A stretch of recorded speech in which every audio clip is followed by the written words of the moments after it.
الحمد لله وكفى وسلام على عباده الذين اصطفى أما بعد. اللہ تعالی نے حضرت رسالت مآب صلی اللہ علیہ وسلم کو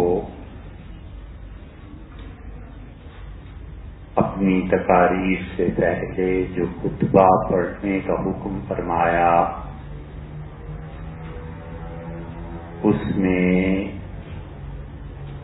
اللہ کی حمد و ثنا اور دعا کہ اللہ تعالی مدد فرمائے، اس کے بعد ایک بڑا معنی خیز جملہ یہ آتا ہے کہ وَنَعُوذُ بِاللَّهِ مِن شُرُورِ أَنفُسِنَا وَمِن سَيِّئَاتِ أَعْمَالِنَا، اور ترجمہ اس کا یہ بنتا ہے کہ اے پروردگار، ہم پناہ مانگتے ہیں اپنے نفس کے شر سے،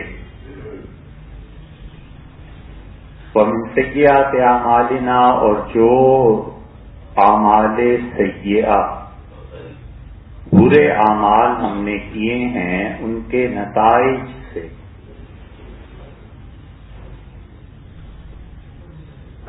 اور دونوں جملے ایسے ہیں کہ اگر ان کی تشریح کی جائے تو گھنٹوں کا وقت درکار ہے. اور پہلی بات یہ ارشاد فرمائی کہ نعوذ باللہ من شرور انفسنا، اللہ ہم اپنے نفس کے شر سے تیری پناہ مانگتے ہیں.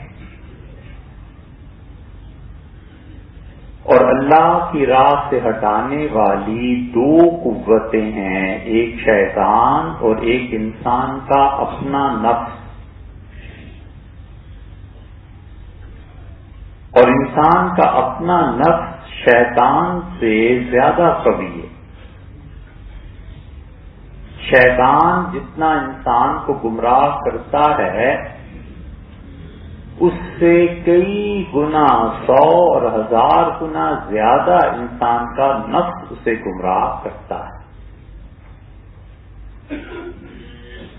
اور اللہ کا ایک نظام ہے، اگر ہم اپنے بچوں کو سمجھا دیں اور ہم تربیت میں لوگوں کو یہ بتا دیں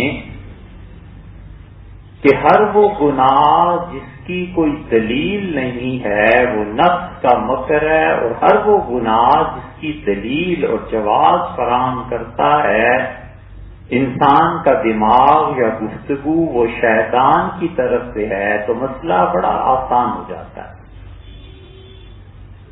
گناہ کرتا ہے اور اس گناہ کا جواز انسان کا نفس یا شیطان دونوں پیش کر سکتے ہیں، لیکن نفس پیش نہیں کر سکتا. وجہ اس کی یہ کہ نفس اندھا ہے. وہ کہتا ہے یہ گناہ کرو. کیوں کرو؟ مزہ آئے گا. یہ تو کوئی دلیل نہیں. شراب پی لو، نشہ کر لو، چرس پی لو. اس سے کیا ہو جائے گا؟ وقتی طور پر اپنی عقل کو تج دینا ہے، عقل کو خراب کرنا ہے. اور دنیا میں کسی آدمی سے جا کے پوچھ لیں کہ کوئی اپنے آپ کو وقتی طور پر صحیح بے وقوف کہنا پسند کرے گا. اور شیطان جن گناہوں کی تلقین کرتا ہے وہ جواز فراہم کرتا ہے کہ یہ گناہ اس لیے کرو، یہ گناہ اس لیے کرو. تو آدمی گناہ سے باز رہے یہ ایک بات ہے، مگر بڑی نازک بات ہے. خدا نہ خواستہ کہ کوئی آدمی اسے شیطان کے بہکانے پہ کسی نیگیٹو سائڈ پہ لے جائے اور آج کے یہ جملے اس کے لیے خطرناک ثابت ہوں. مگر ممکن ہے کہ لوگ اس بات کو سمجھیں. اس لیے ہم لوگ جو یہاں جمع ہوتے ہیں ہفتے میں ایک بار، وہ اسی لیے کہ ہم شعور کی بات کچھ کہیں، کچھ علم کی بات کریں، اور جس درجے کی باتیں ہوتی ہیں اگر نہ سمجھ میں آئیں یا غلط فہمی کا اندیشہ ہو تو پھر جمعہ کہیں اور پڑھنا چاہیے۔ وجہ اس کی یہ ہے کہ بسا اوقات صحیح بات نہ سمجھنے کی وجہ سے گمراہی کا سبب بن جاتی۔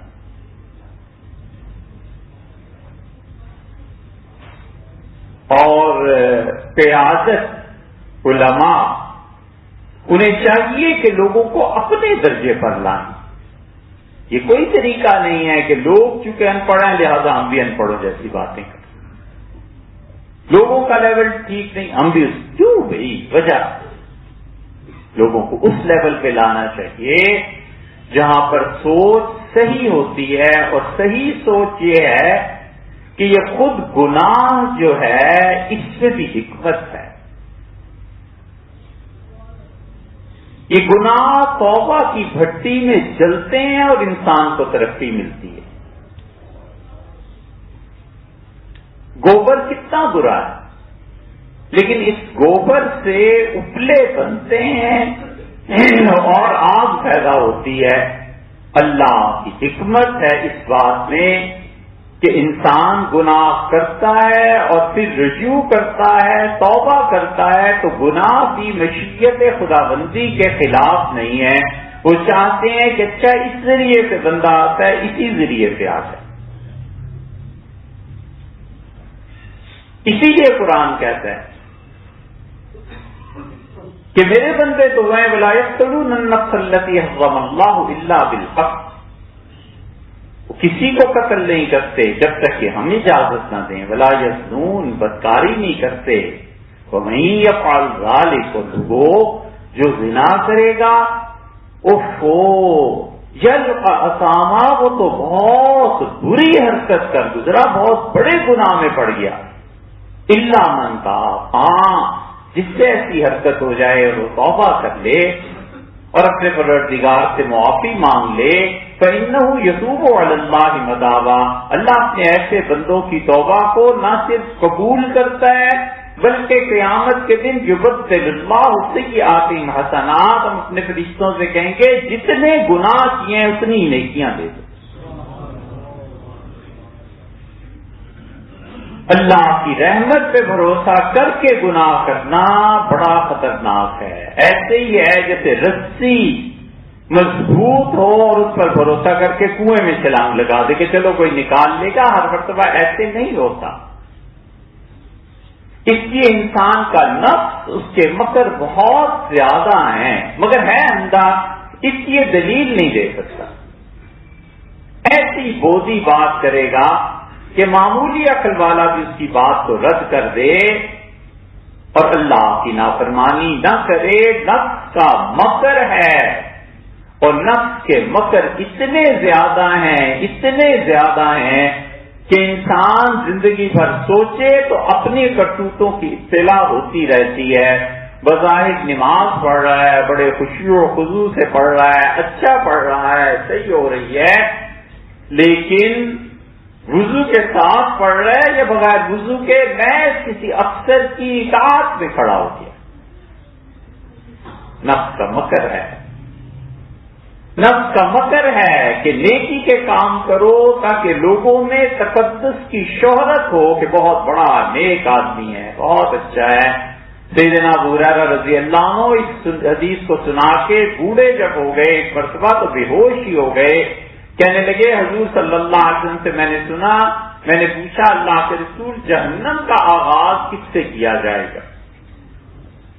یہ علم بڑی چیز ہے، آدمی کو چاہیے کہ مطالعہ کرے، جیسے ہم کھانے کے لیے وقت نکالتے ہیں، سونے کے لیے وقت نکالتے ہیں، پینے کے لیے وقت نکالتے ہیں، آدمی کو اچھی کتابیں پڑھنے کے لیے ضرور وقت نکالنا ہے، وگرنہ اسے کچھ پتہ نہیں چلے گا اور کسی نہ کسی مکر میں گرفتار ہو جائے گا۔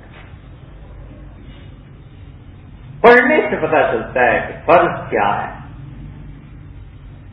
حضور اکرم صلی اللہ علیہ وسلم اتنی ترغیب دلاتے تھے علم کی، آپ نے فرمایا تم میں سے کوئی آدمی اپنے سے چھوٹوں کو، مطلب یہ کہ اپنی اولاد کو، یا اپنے برابر والوں کو، مطلب یہ کہ اپنے دوستوں کو، فرمایا اپنے سے بڑوں کو، یعنی مطلب یہ کہ جو رتبے میں بڑے ہوتے ہیں مگر علم نہیں ہوتا، عمر میں بڑے ہوتے ہیں علم نہیں ہوتا، فرمایا کوئی ہے جو 5 فرض سکھا دے اور اللہ اسے جنت دے۔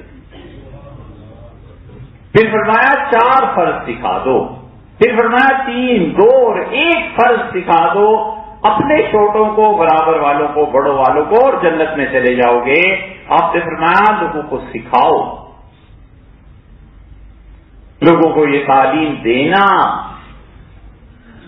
کہ وہ کسی کی نیند اڑانے کا موجب نہ بنے، کسی کی نیند میں خلل نہ آئے ان کے حرکات اور اعمال سے۔ یہ فرض ہے، یہ فرض ہے کہ اولاد کے، بہن بھائی کے، ماں باپ کے قصور کے باوجود انہیں گالی نہ دی جائے۔ ماں باپ تو بہت بڑی بات ہے، کبھی بھی اولاد کو گالی نہ دی جائے، یہ فرض ہے۔ قصور کے باوجود اولاد کو گالی دینا یہ کبیرہ گناہ ہے، ایسا شخص امامت سے ہٹا دیا جائے۔ یہ مسئلہ ہے، فقہا نے لکھا ہے۔ حضور اکرم صلی اللہ علیہ وسلم اسی لیے تعلیم پر زور دیتے تھے کہ آدمی اپنے نفس کے مکر اور فریب سے آگاہ ہوتا ہے، اور نفس بڑی باریک چالیں چلتا ہے، آدمی کو سکھاتا ہے اس طرح کر لو یہ ہو جائے گا، اس طرح کر لو۔ اللہ نے فرمایا ان ربہ کان بہ بصیرا، اور لوگوں تمہارا پروردگار ایک ایک چیز سے باخبر ہے، ایک ایک بات جانتا ہے۔ اس لیے بتایا حضرت رسالت پناہ صلی اللہ علیہ وسلم نے کہ لوگوں کو چاہیے کہ وہ اپنے نفس کے مکر سے آگاہ رہیں۔ ایک آدمی کہتا ہے کہ صاحب آپ ایسے ہیں، اور دوسرا کہتا ہے میں تمہیں بتاؤں تم کیسے ہو، اس کا نفس اسے مہلت نہیں دیتا یہ بات سوچنے کی کہ جو تمہارے متعلق غصے میں کہہ رہا ہے، ذلیل کرنے کی نیت سے کہہ رہا ہے، تم واقعی ایسے ہو یا نہیں ہو۔ نفس موقع نہیں دیتا، نفس کہتا ہے برابر کا جواب دو، اس سے بڑھ کر جواب دو۔ اگر تم جہالت سے پیش آ رہے ہو تو ہم تم سے بڑھ کر جاہل ہیں، یہ عربوں کے شعراء کہا کرتے۔ تم اگر ہم پہ زیادتی کرو اور مٹی کا ڈھیلا دے مارو تو ہم پتھر سے اس کا جواب دیں گے، ہم ایسے ہیں۔ کسی نے کہا نا کہ چشم اشبار ذرا دیکھ تو صحیح، یہ گھر جو جل رہا ہے کہیں تیرا گھر نہ ہو۔ یہی بات پورے تاتاریوں کی تاریخ اس بادشاہ کی ایک چھوٹے سے واقعے نے بدل دی۔ 2-3 عوامل تھے اور اس میں سے ایک چھوٹی سی بات یہ پیش آئی کہ وہ تاتاری بادشاہ جا رہا تھا گھوڑے پہ، ایک صوفی آ رہا تھا، شکر ہے مولوی نہیں، صوفی تھا بیچارہ کوئی، اور اس نے کہا کہ ارے کدھر جا رہے ہو؟ انہوں نے نگاہ اٹھا کے دیکھا اور کہا فلاں جگہ جا رہا ہوں بادشاہ سلامت۔ تو اس نے کہا اچھا یہ کتا اچھا ہے اور صوفی تو اچھا ہے؟ اور ہوتا تو کیا جواب دیتا؟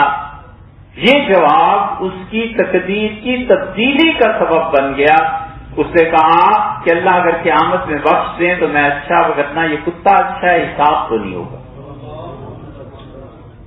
بادشاہ حیران رہ گیا اور اس نے کہا اچھا تم میرے ساتھ آؤ، اور پھر ہوا اس نے اسلام قبول کر لیا وغیرہ۔ جمال الدین رحمت اللہ علیہ تھے جن کے ایک جملے نے بادشاہ کی گویا دل کو کی کایا پلٹ دی۔ نفس کا مکر یہ سکھاتا ہے کہ جو کچھ وہ کہہ رہا ہے اس سے 10 گنا بڑھ کر جواب دو۔ شریعت یہ نہیں سکھاتی، شریعت کہتی ہے کہ سوچو اگر اس نے تمہیں غلط کہا ہے تو تم واقعی غلط ہو تو اپنی اصلاح کر لو، نہیں ہو تو درگزر کرو، جانے دو، چھوڑ دو، پھر سے ہی اللہ کے یہاں پہنچ کے سب حساب و کتاب برابر ہو جائے۔ معاشرے میں چھوٹے اور بڑے کی تمیز قائم رہنی چاہیے، اور چھوٹے کو چاہیے کہ وہ جھک کر رہے اور وقت سے پہلے بڑا بننے کی کوشش نہ کرے. بڑا بننا بڑی ذمہ داری ہو جاتی ہے. اللہ کے ہاں بڑوں کی پوچھ چھوٹوں سے زیادہ ہے. شکر کرے ماں باپ قائم ہے، شکر کرے شیخ کا، شکر کرے کوئی راہ دکھانے والا قائم ہے، اس کی ذمہ داری ہے، اپنی جان بچی بھی ہے. اللہ کے ہاں یہ چیزیں بہت بہت جواب دہی کا باعث بن جائیں. اسی لیے اس سے رسالت پناہ صلی اللہ علیہ وسلم لوگوں کو عملاً یہ سکھاتے تھے کہ اپنے نفس کے مکر سے محفوظ رہو. اسماء الرجال کی کتابوں میں حضرت خدیج رضی اللہ عنہ کے حالات پڑھیں. فدرت نام ہے.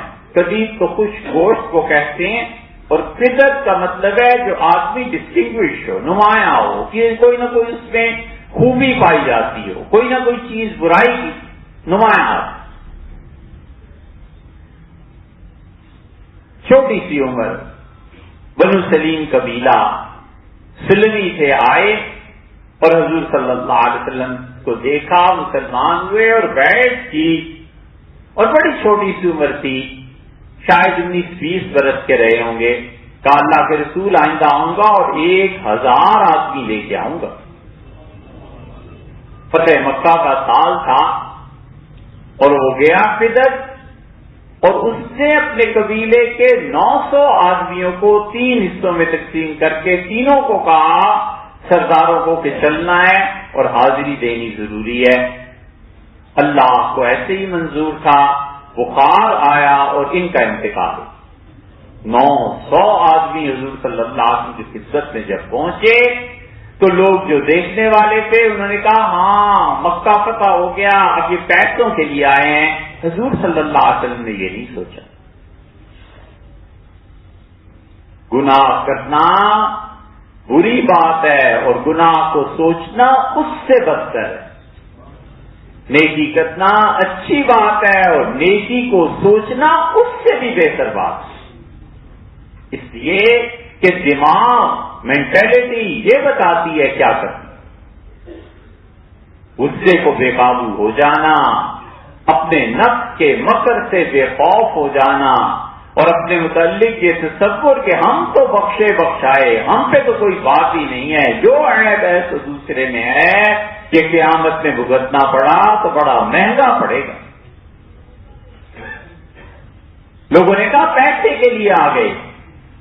حضرت رسالت پناہ صلی اللہ علیہ وسلم نے 900 آدمیوں کو دیکھا اور پہلی بات یہ پوچھی کہ آپ نے فرمایا وجہ الحسان، وہ بڑا گورا چٹا لڑکا، وہ بڑا خوبصورت، طلیق اللسان، بات کرنے میں بڑا پکا، بڑا واضح، اور فرمایا صدیق الایمان، جس کا ایمان بڑا پختہ تھا وہ کام گیا.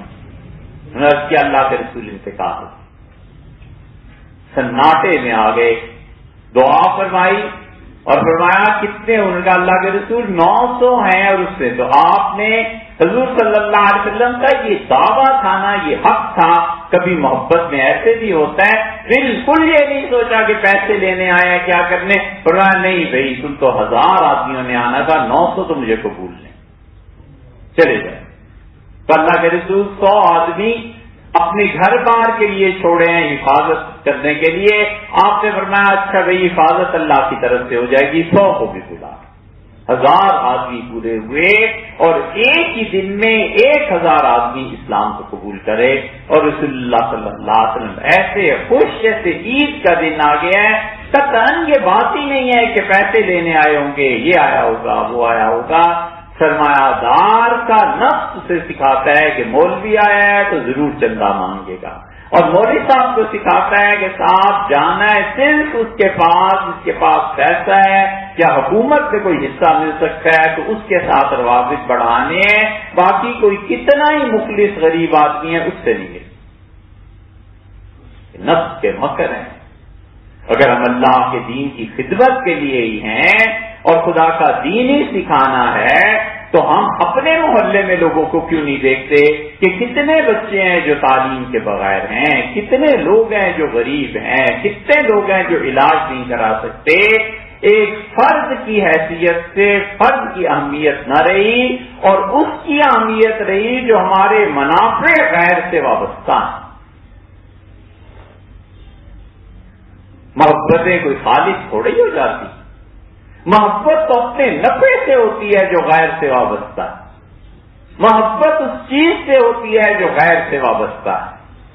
انسانوں سے محبت نہیں رہی، اپنے نفس کے مکر ایسے پیچیدہ ہو گئے کہ حضور اقدس صلی اللہ علیہ وسلم نے اسی لیے کسی صحابی رضی اللہ عنہ نے آپ سے کہا اللہ کے رسول مجھے کچھ چیز سکھا دیں جو میں پڑھتا رہوں، تو رسول اللہ صلی اللہ علیہ وسلم نے 2 جملوں میں کمال کی بات ارشاد فرمائی اور آپ نے فرمایا اللہ سے ہمیشہ یہ کہتے رہو کہ اللہم علمنی رشدی، اے پروردگار میرے نصیب کی جتنی ہدایت ہے اللہ مجھے الہام فرما، میرے دل پہ اسے نازل کرتا رہے، وَأَعِذْنِي مِن شَرِّ نَفْسِي، اور اللہ مجھے میرے نفس کی شرارتوں سے بچا دے۔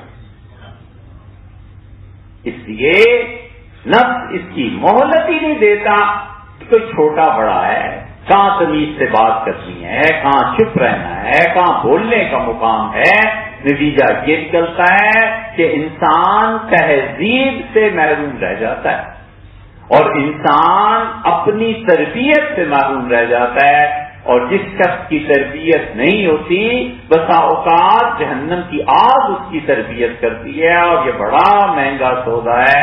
آدمی کو چاہیے کہ مرنے سے پہلے انسان بن جائے تاکہ قیامت میں فرشتوں کو زحمت نہ اٹھانی پڑے۔